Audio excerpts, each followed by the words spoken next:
layers of clothing to 3 layers of clothing. So thanks for making it warm here in New Hampshire. When I first got elected to Congress, I didn't go along to get along. I took some very controversial votes. This was in 2012. And my mom saw all these negative articles about me.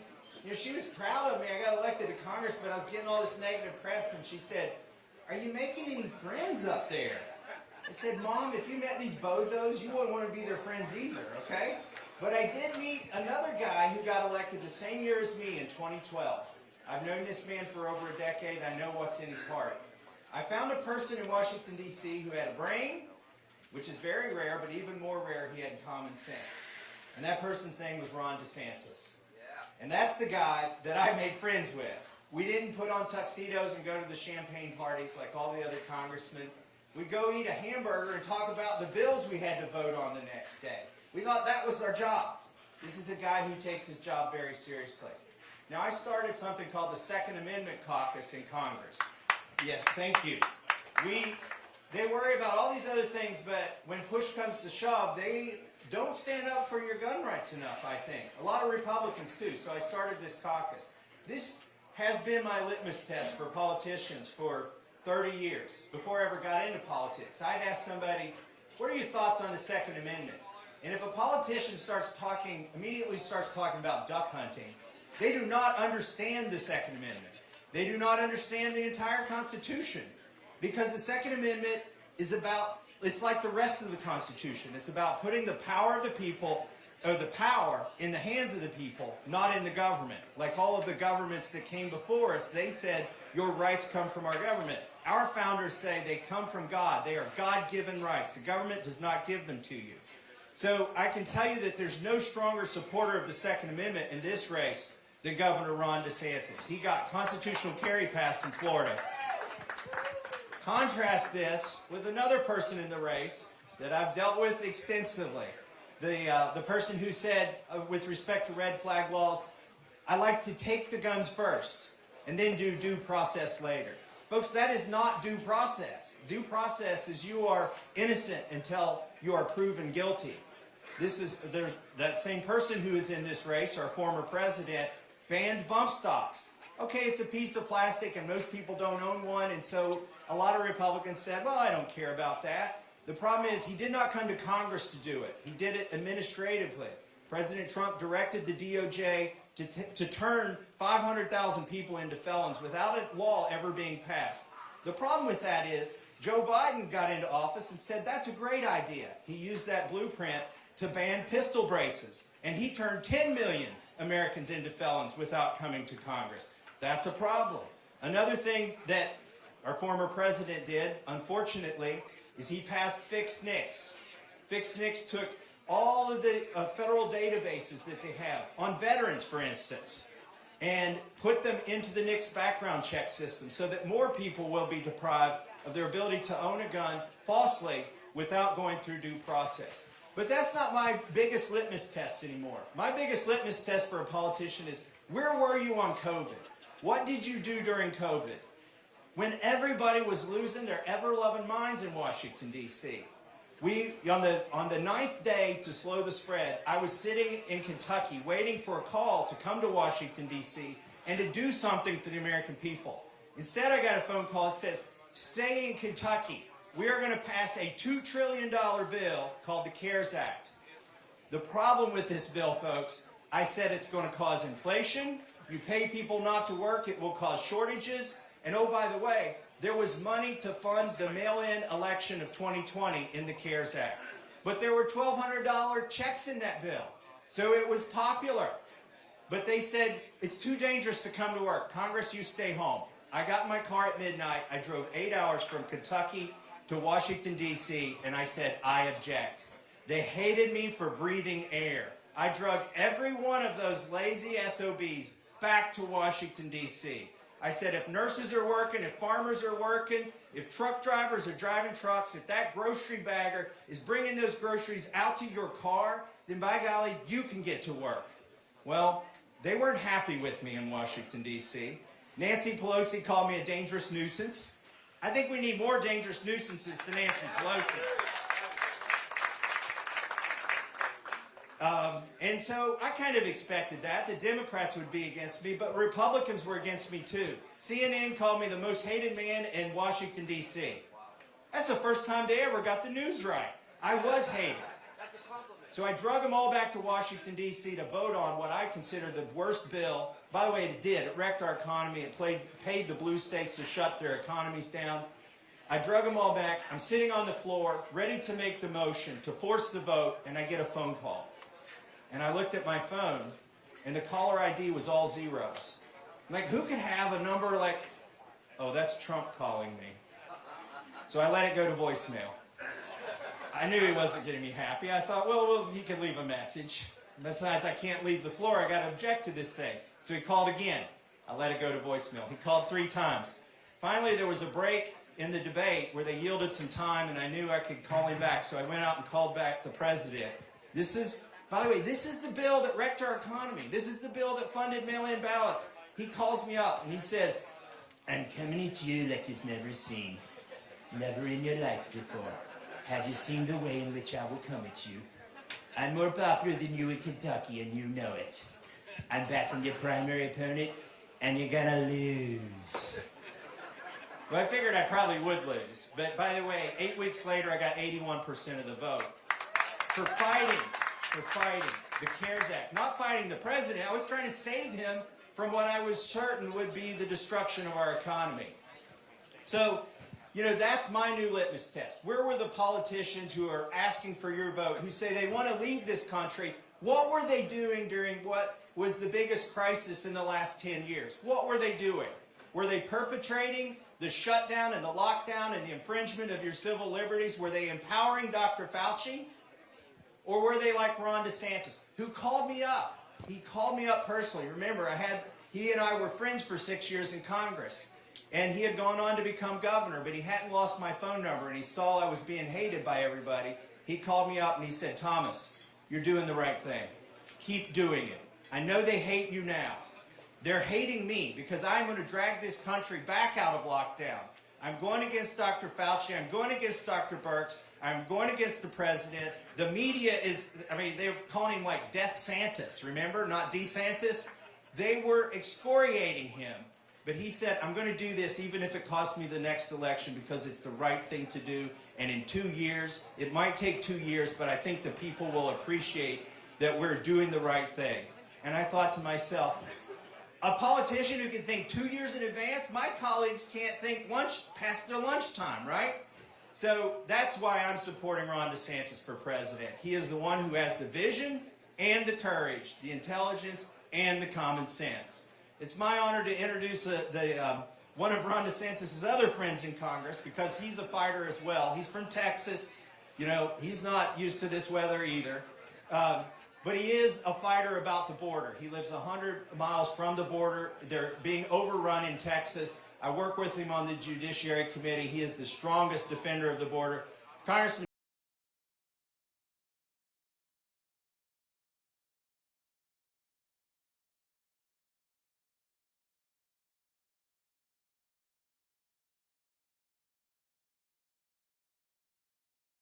New Hampshire. How are y'all? It is great to be here. I'm honored to be here. And I'll agree with Thomas. I mean, you know, my son and daughter were campaigning with us in December, and my daughter, they couldn't make it up to Iowa. My daughter, she wanted to come, but I showed her that it was going to be negative 22 degrees. And she literally looked at me, she goes, that's real? Like, people live somewhere, it can be negative 22 degrees. So here we're feeling particularly balmy after being in negative 22 degree weather. But look, I am honored to be in New Hampshire. I'm a proud Texan, very proud Texan. But I got to say, live free or die is the best slogan of any state. It's not even close. It really is. It's not even close. And I mean that. And I've thought about, and I steal it all the time. And I steal it because it matters. It actually is the spirit of this country. It's the spirit of the founding of this country. I went to the University of Virginia, founded by Thomas Jefferson, kind of steeped in the old American history there. My first job was in Richmond, Virginia. First job was right down the hill from St. John's Church in Richmond, Virginia, which is where Patrick Henry gave his famous speech, "Give me liberty or give me death." And if I just focus on one thing about this election and why it matters, it's liberty. is freedom. That's why Thomas is here. That's why Thomas is out on the road campaigning for Ron DeSantis. This is why I'm here. It's not just our country that's at stake. It's our very way of life. When you look at what's going on with President Milei and what he's talking about, just today, go out and look at social media and the speech that he's given down in Argentina about the attack on Western civilization, the attack on everything we believe, the attack on our way of life.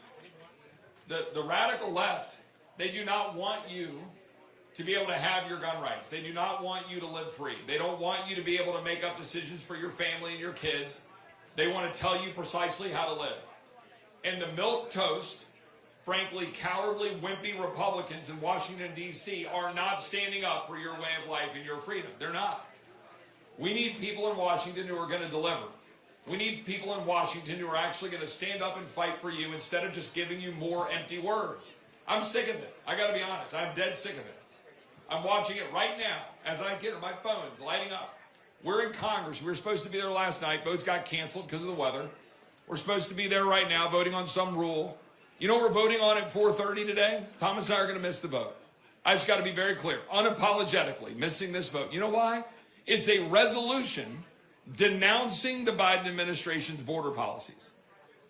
Well, I'm sure they're quaking in their boots at the other end of Pennsylvania Avenue about a resolution denouncing their policies.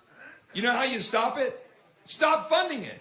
Stop giving them the money to undermine our freedom. Stop giving them the blank check to be able to have Alejandro Mayorkas ignore borders so that there were 6 kids in the district in which I live. 6 kids in the school district in which my family lives who died from fentanyl poisoning just last year. Imagine that. It's happening all the time in our state.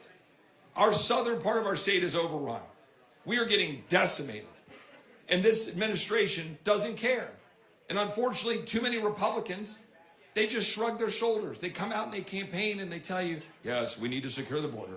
We need to balance the budget. Don't you understand?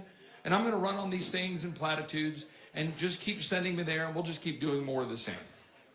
Well, that's why I'm on the campaign trail for Governor Ron DeSantis, because he is not about more of the same. This is a man who grew up in a blue-collar family in Florida. His parents still live in the same house he grew up in Dunedin, Florida.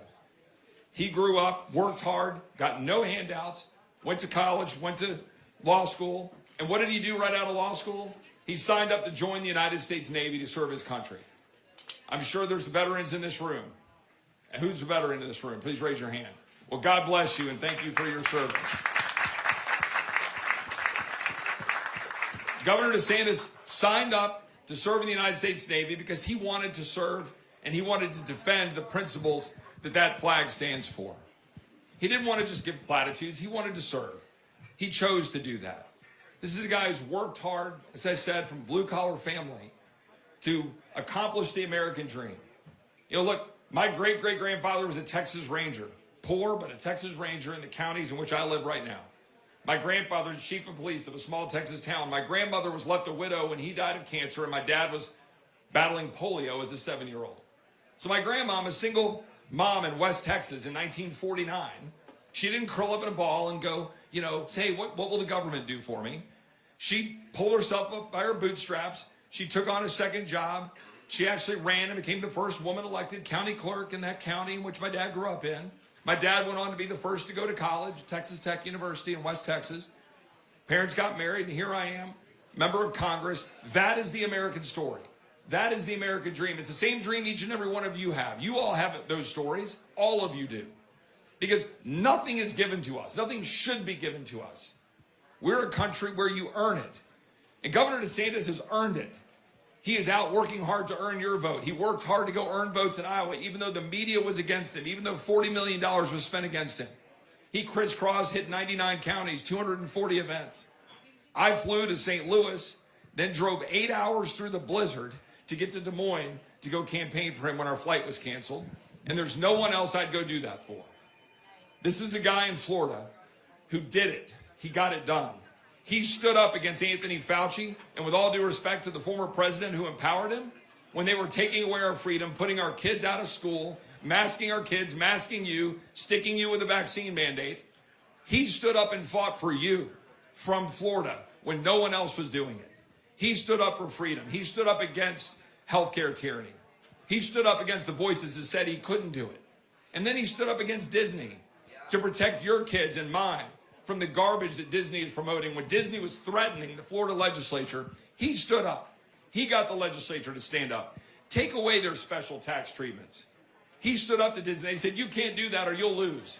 You know what he did? He won Florida by 1.5 million votes. That's leadership. That is courage.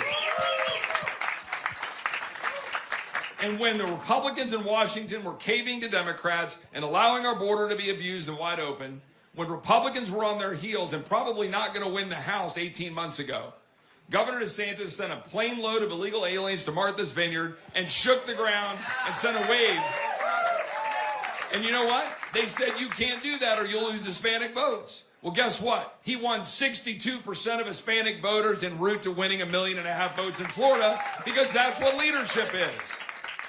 We don't need people to paint with the pale pastels that we get out of Washington. We don't need empty promises. We don't need, with all due respect to the former president, the empowerment of Anthony Fauci. We don't need him to ban bump stocks or empower the bureaucrats like the former president did. We don't need him to do what the former president did, which was sign up with Paul Ryan to pass an Amnesty First bill, leaving our border wide open. We don't need empty promises to build the wall and have Mexico pay for it and not have that happen. We need a president like Governor DeSantis who delivered against Disney, who delivered on the border, who delivered against all of the bureaucrats and taking out Anthony Fauci, who got rid of George Soros prosecutors, who stood with cops when our streets were burning in the summer of 2020, who has delivered up and down and delivered a supermajority in Florida. That's the kind of leadership our country needs because we don't have any more time to be in second place. This is a country that has always been in first place, and we need to be in first place again, and that is why I support my friend, Governor Ron DeSantis.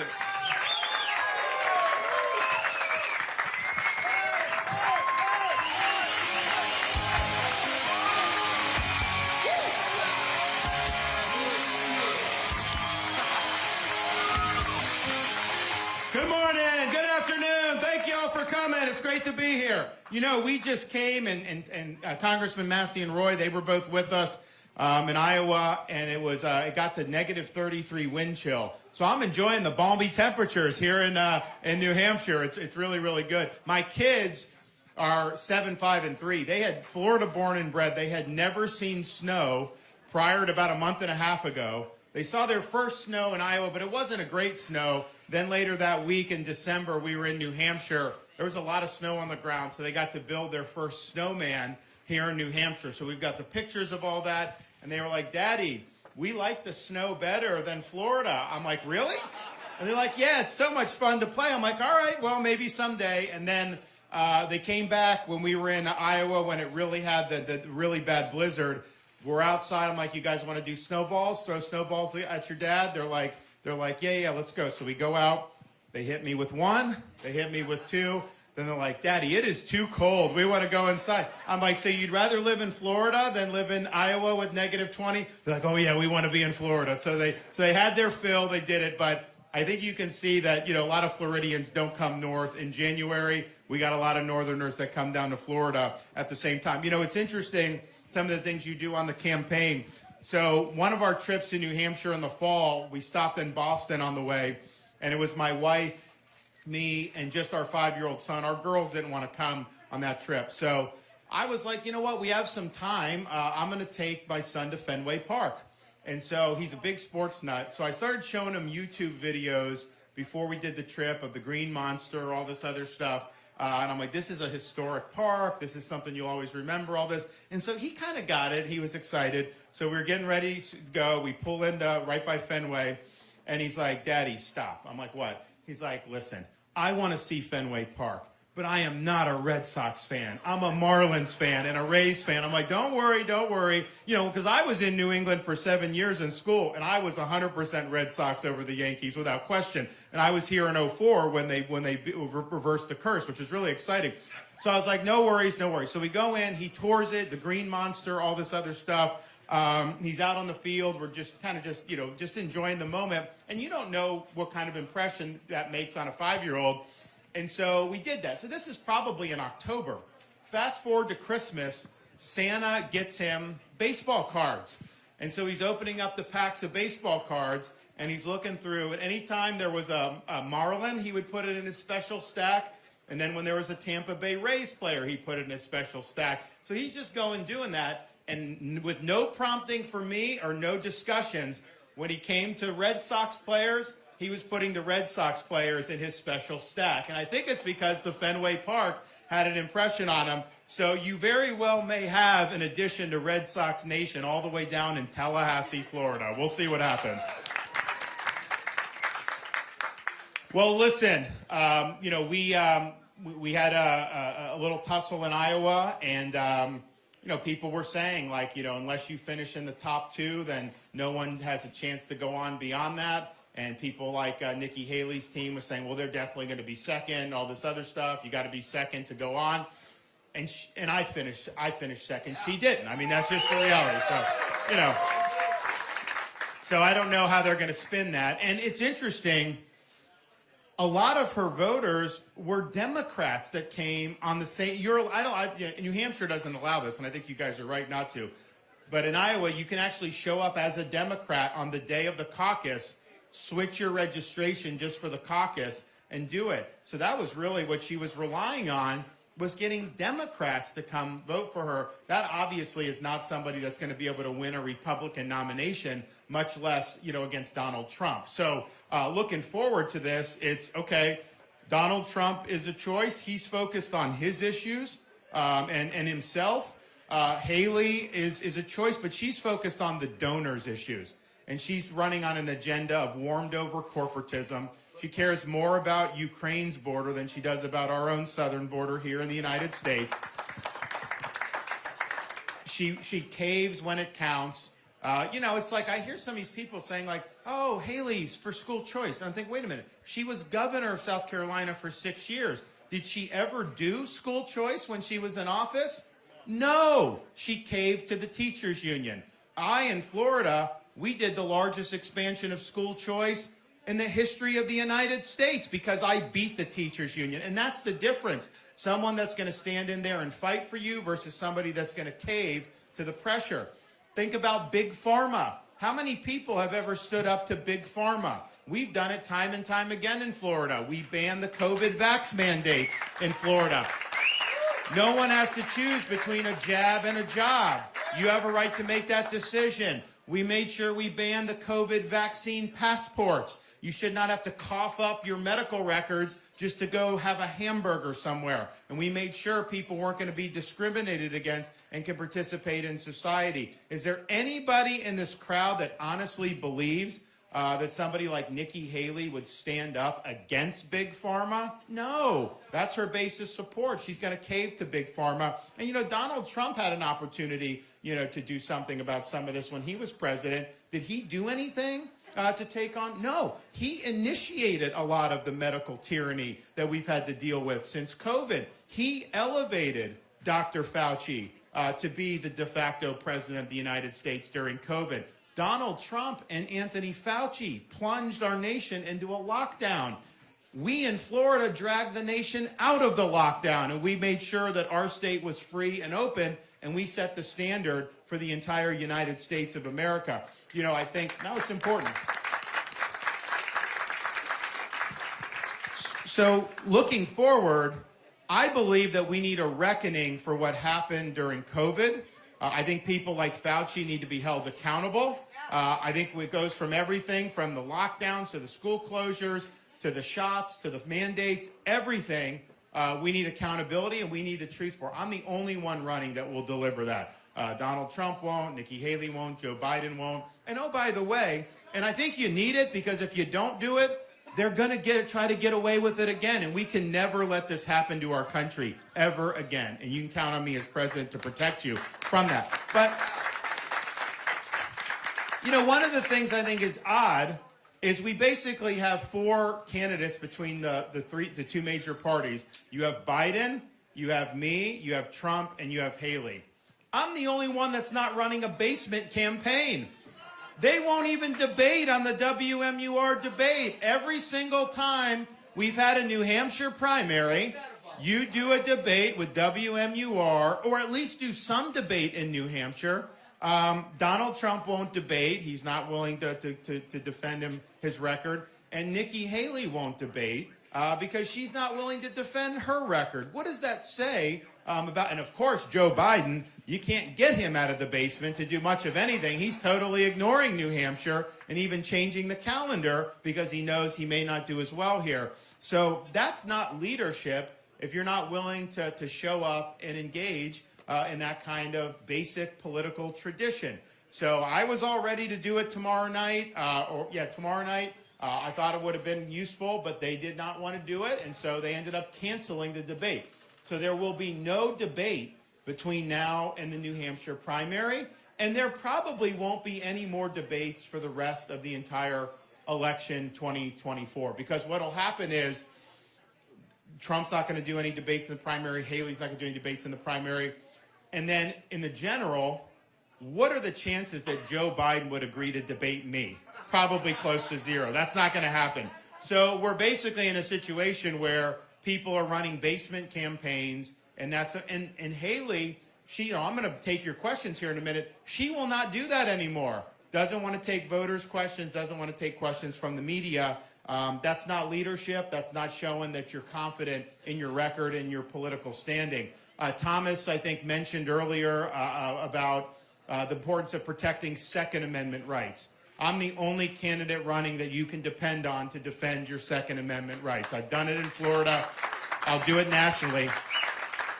And when Donald Trump says that he wants to take people's guns first and then go do due process later, guys, that's not due process when they take your stuff before they do the process. That's totally contrary to our Constitution. Not only violating the Second Amendment, it violates the Fifth Amendment. They can't take your TV without due process of law. This is your property. And so for him to embrace that shows he's not dependable on the Second Amendment. And look, I don't think he can get elected in this country ultimately. And that's been my worry. That's one of the reasons why I decided to run. But say somehow I'm wrong, he gets in there.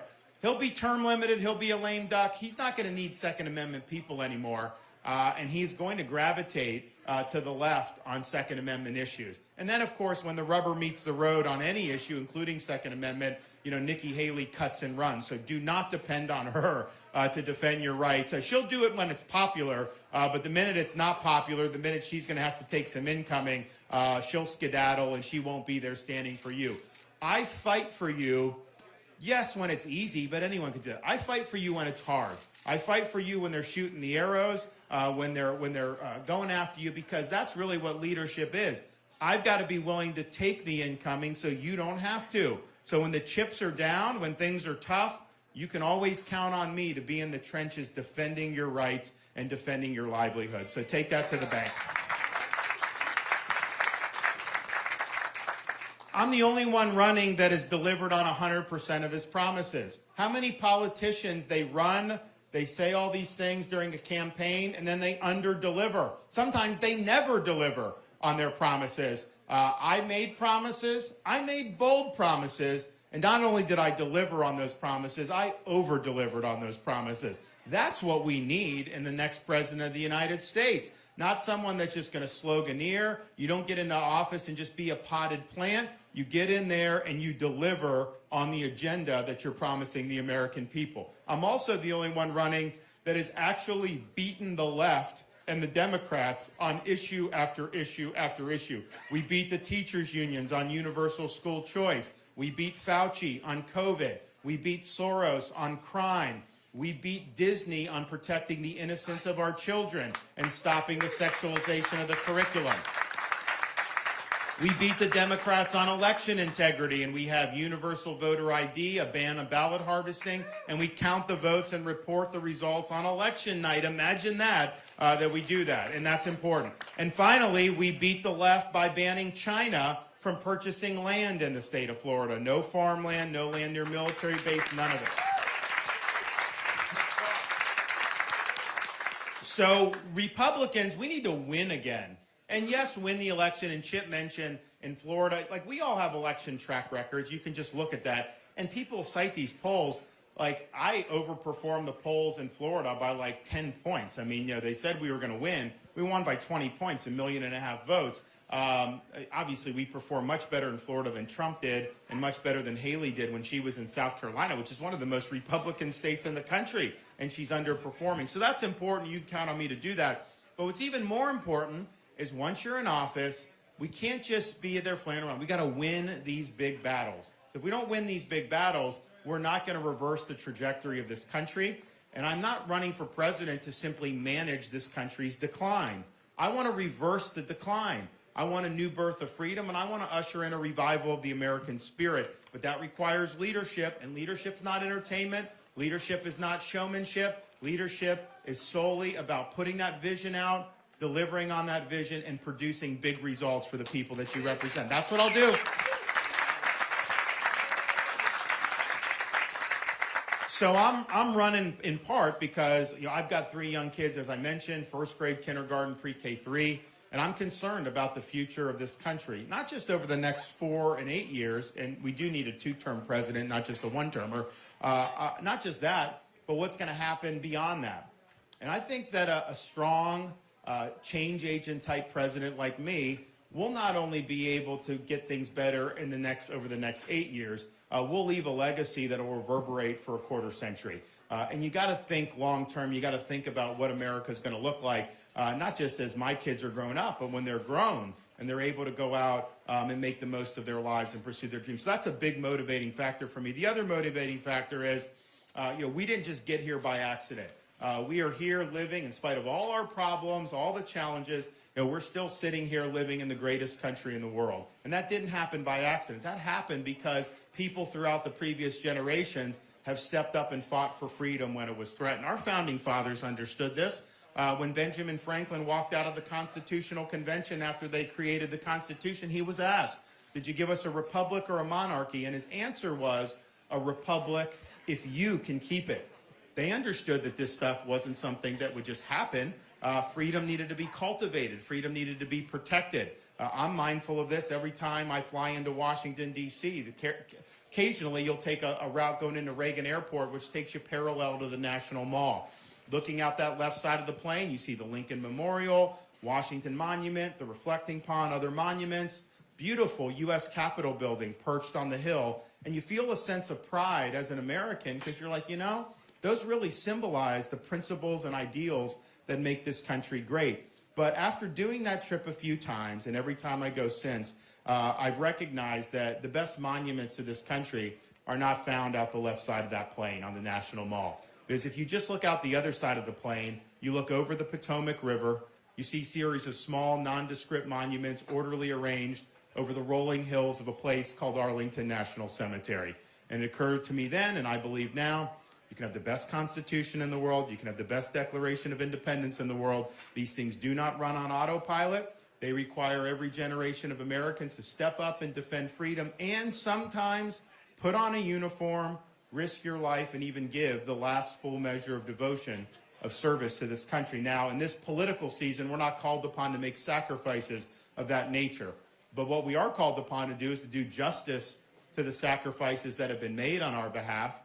What we are called upon to do is to preserve what George Washington called the sacred fire of liberty. This is the fire that burned in Independence Hall in 1776 when 56 men pledged their lives, their fortunes, and their sacred honor to establish a new nation conceived in liberty. It's a fire that burned at a cemetery in Gettysburg, Pennsylvania, when our nation's first Republican president, Abraham Lincoln, pledged our nation to a new birth of freedom. It's a fire that burned on D-Day in 1944 when a merry band of brothers stormed the beaches of Normandy, defeated the Nazis, and preserved liberty throughout the world. It's a fire that burned at the foot of the Berlin Wall in 1987 when President Ronald Reagan stood in front of that wall and said, Mr. Gorbachev, tear down this wall, eventually leading to the dissolution of the Soviet Union. This is our responsibility, to carry that torch and to preserve this sacred fire of liberty. It is not a responsibility I shy away from. It's a responsibility that I welcome. Because if not now, when? And if not us, who?